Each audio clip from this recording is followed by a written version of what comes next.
আমার প্রশ্ন ছিল হুজুরের কাছে, ওই যে আমরা কসরের নামাজটা ফরজ নামাজটা 4 রাকাতের জায়গায় 2 রাকাত পড়ি, জি। কিন্তু আমার প্রশ্ন হচ্ছে আমি কি ওয়াজিব নামাজ পড়তে হবে বা সুন্নত পড়তে হবে কিনা? আচ্ছা, ধন্যবাদ এটাই আমার শেখ। প্রশ্ন। আমরা সংক্ষেপে জানবো।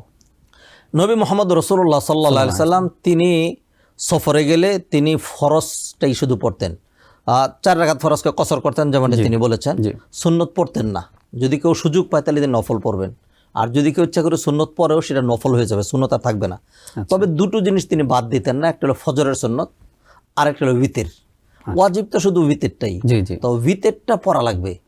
ফজরের সুন্নত যদি সুন্নত তো তারপরে এটা পড়া লাগবে। এই দুইটা জিনিস, ফজরের সুন্নত এবং এশার পরে যে বেতের, এই দুইটা পড়া লাগবে। এটা ছাড়া অন্য যা সুন্নত আছে সেটা না পড়াই সুন্নত। যদি পড়ার সুযোগ পান তাহলে নফল পড়বেন। নফল পড়বে ইনশাআল্লাহ। Ad-Din Television, a complete way of life.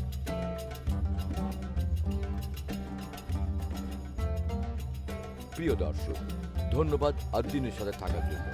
এমন আরো সুন্দর সুন্দর ইসলামিক কন্টেন্ট ও সবশেষ আপডেট পেতে সাবস্ক্রাইব করুন আমাদের ইউটিউব চ্যানেল ad-Din এবং পাশের বেল আইকনটি চাপুন। পরবর্তী সকল ভিডিও নোটিফিকেশন পেতে যুক্ত থাকুন আমাদের সোশ্যাল মিডিয়ায়।